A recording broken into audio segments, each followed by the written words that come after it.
Hello guys, welcome to Pakistani real reaction. तो कैसे हैं आप सब? मेरा नाम है मुदस्सिर। मैं हूं मुबश्शिर। सो गाइस, भारत की जो बॉयकॉट चल रहा है उसका पावर क्या है वो तुर्की को समझ आ गया। फुल इकोनॉमी उनकी क्रैश कर गई है एकदम। बिल्कुल ऐसा बॉयकॉट किया भारतीयों ने। क्या सीन हुआ है सारा कुछ जानेंगे इस वीडियो के अंदर। हिंदी नॉलेज शो का वीडियो, इनकी वीडियो का लिंक मिल जाएगा डिस्क्रिप्शन में आप लोगों को। तो बिना किसी देरी की शुरू करते हैं, काउंटडाउन करते हैं, स्टार्ट। कहाँ है वो लोग जो कह रहे थे कि बायकॉट तुर्की से कोई फायदा नहीं है, तुर्की का बहिष्कार करने से कुछ नहीं बिगड़ने वाला।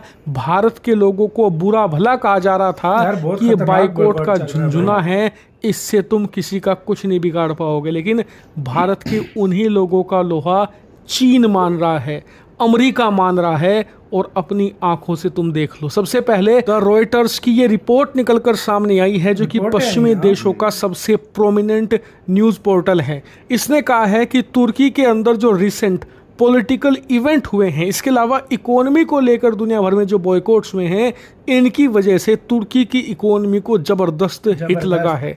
और कितना हिट लगा है?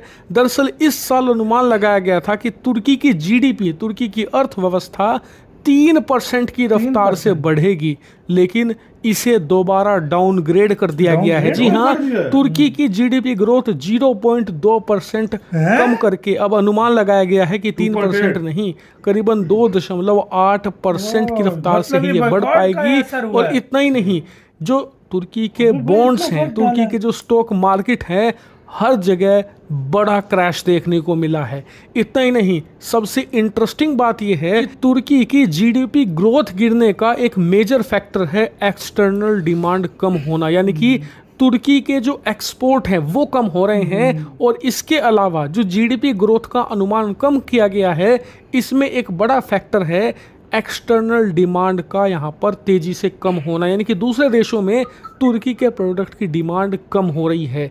यानी कि बायकॉट जो तुर्की है, जिसकी वजह से तुर्की के प्रोडक्ट का बहिष्कार भारतीय जनता के साथ साथ भारतीय कंपनियां भी कर रही हैं, इससे तुर्की के प्रोडक्ट की डिमांड तेज़ी से गिर रही है, इनके एक्सपोर्ट गिरेंगे। और इसीलिए अनुमान लगाया गया है कि इस साल इनकी जीडीपी ग्रोथ और कम होगी। और इतना ही नहीं, सबसे मजे की बात यह है कि बायकॉट तुर्की का जलवा इस कदर है कि चीन के जो सरकारी अखबार हैं वो भी इसका जलवा मान रहे हैं। स्क्रीन पर आप देखिए, साउथ चाइना मॉर्निंग पोस्ट, चीनी कम्युनिस्ट पार्टी का ये न्यूज़पेपर है, बल्कि ये कहिए हांगकांग का सबसे बड़ा न्यूज़ नेटवर्क है, इसने भी प्रॉपर आर्टिकल छापे हैं भारत के इस बायकॉट को लेकर। और कहा है कि भारत का जो ये बायकॉट मिशन है, इसने एक नई प्रकार की नीति को जन्म दिया है, जिसे कहा जा रहा है कंज्यूमर लेड डिप्लोमेसी। और ये एक नई प्रकार की डिप्लोमेसी है, और इसका असर हम चीनी कंपनियों पर देख चुके हैं पहले, और अब तुर्की की अर्थव्यवस्था पर देख रहे हैं। इतना ही नहीं,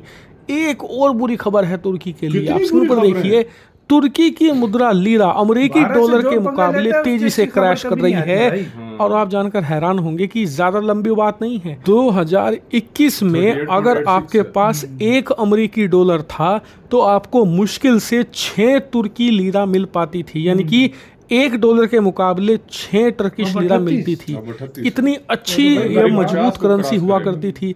लेकिन मुश्किल से 3.5 साल हुए हैं और आज आपको 40 लीरा मिल जाएगी एक अमेरिकी डॉलर के मुकाबले। और जो रेट बता रहा हूँ ये सरकारी रेट है, अगर आप ब्लैक मार्केट में जाएंगे तो स्थिति और बदतर है, टर्किश लीरा को कोई लेने वाला नहीं है। इसीलिए ये दिन दोगुनी रात चौगुनी रफ्तार से गिर रही है। और यकीन मानिए, असली चमत्कार तो हुआ है पिछले एक साल में।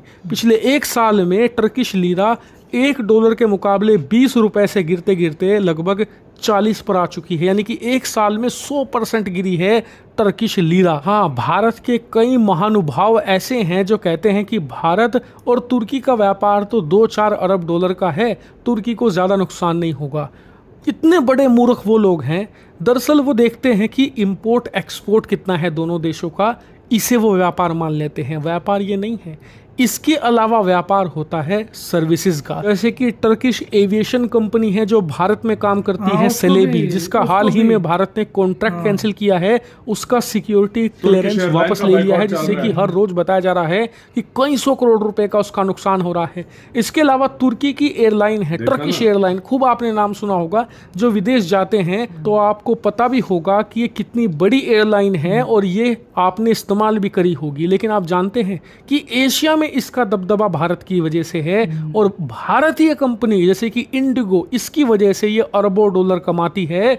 हम इन्हें इंपॉर्टेंट रूट्स प्रोवाइड कराते हैं, अगर हम वो कैंसिल करवा दें किसी तरीके से इंडिगो के साथ बातचीत करके, तो यकीन मानिए टर्किश एयरलाइन एशिया में ख़त्म हो जाएगी। यानी कि इस समय तुर्की के व्यापार को हम लेफ्ट राइट सेंटर हर जगह से अटैक कर रहे हैं, हर जगह नुकसान पहुंचाया जा रहा है, और भारतीय जनता का रोल इसमें सबसे ज़्यादा क्रूशल है, और भारतीय कंपनियों का तो उससे भी ज़्यादा, क्योंकि भारत में अब भी बहुत सारे लोग हैं जो टर्किश कंपनियों का और टर्किश प्रोडक्ट का बहिष्कार नहीं कर रहे, उन्हें और ज़्यादा इस्तेमाल करते हैं। ऐसे लोगों का इलाज भारतीय कंपनियां कर रही हैं। कई कंपनियों ने तो तुर्की के जो ट्रैवल प्रोडक्ट थे उन्हें कैंसिल कर दिया है। तुर्की के कई सारे सामान भारत में कंपनियां लाकर बेचती थी, उन्होंने लाने बंद कर दिए हैं। यानी कि कंपनियों के एंड से जो बाइकआउट हो रहा है वो ज्यादा असरदार है, क्योंकि आम जनता तक चीजें पहुंच ही नहीं पाएंगी, और इसीलिए तुर्की आने वाले समय में और बुरे दिन देखेगा। और जो तुर्की के राष्ट्रपति अर्दोगान का सपना है दुनिया भर के इस्लामिक देशों का लीडर बनना, खलीफा बनना, वो तुर्की को कहीं का नहीं छोड़ने वाला। इसी के साथ ये वीडियो खत्म। खलीफा वाकई जो खलीफा वही बात हुई है, वही बात हुई है जो खलीफा मतलब पाकिस्तान का साथ देने की इसको इतनी सजा मिली है कि यार भाई मैंने एक बात नोटिस की है, 0.2% तो गिर गई। जिस मुल्क ने भारत से पंगा लिया, ये मैं हम 4-5 साल से रह कर रहे हैं, जिस मुल्क ने भारत से सीधी सी बात है पंगा लिया, उसकी अच्छी खबर आई नहीं है। यकीन करो, मतलब चलो पाकिस्तान का तो सबको पता है उनके साथ क्या सिचुएशन है। हमेशा बुरी खबर ही सुनने को मिली। कनाडा को देख लो, मालदीव को देख लो, बांग्लादेश को देख लो, तुर्की को देख लो। जब भारत से रिलेशन बाद में अच्छे हो जाते हैं, फिर मतलब उनके हालात भी अच्छे मतलब ऐसा कुछ होता है भाई। आप हैरानी की बात है। सबसे बड़ी बात ये कि मतलब एक साल में 3.5 तुर्किश का जो लीर है वो लीर कर दिए भारत। एक साल में 3.5 लाख टूरिस्ट जाते हैं, तो खुद सोचो वो नहीं जाएंगे, वो नुकसान। जो उनकी कार्गो कंपनी जो है उसको दिल्ली का करोड़ों का नुकसान, तुर्किश एयरलाइन को वो नुकसान, उसके बाद जो इंडियंस उधर जाते थे, जो खर्चा उधर करते थे सारा कुछ, टूरिस्ट वो वाला नुकसान। सेलेबी कंपनी है, वो भी उसको भी कॉन्ट्रैक्ट ले लिए, वो नुकसान। यही तो मैंगो शैंगो जो है वो मंगवाने छोड़ दिए। हर चीज मतलब हर जगह से इकोनॉमी को ये 2-3 दिन अभी हुए हैं, उन्होंने 0.2% उनकी जो जीडीपी ग्रोथ थी गिर गई है। तो सोचो मतलब अब ये महीना चलेगा तो ये तो 2 से भी % जीडीपी ग्रोथ नीचे है, क्योंकि ये एक ये नहीं इंडियन, ये नहीं समझो कि सिर्फ इंडिया में हो रहा है। अगर जो अपने कंट्री से मोहब्बत करने वाले इंडियंस है, वो अगर दुनिया के किसी कोने में भी हुए वो नहीं लेंगे, तो ये नुकसान होगा, लाजमी बात है। और क्या है भाई, ये तो है ही है।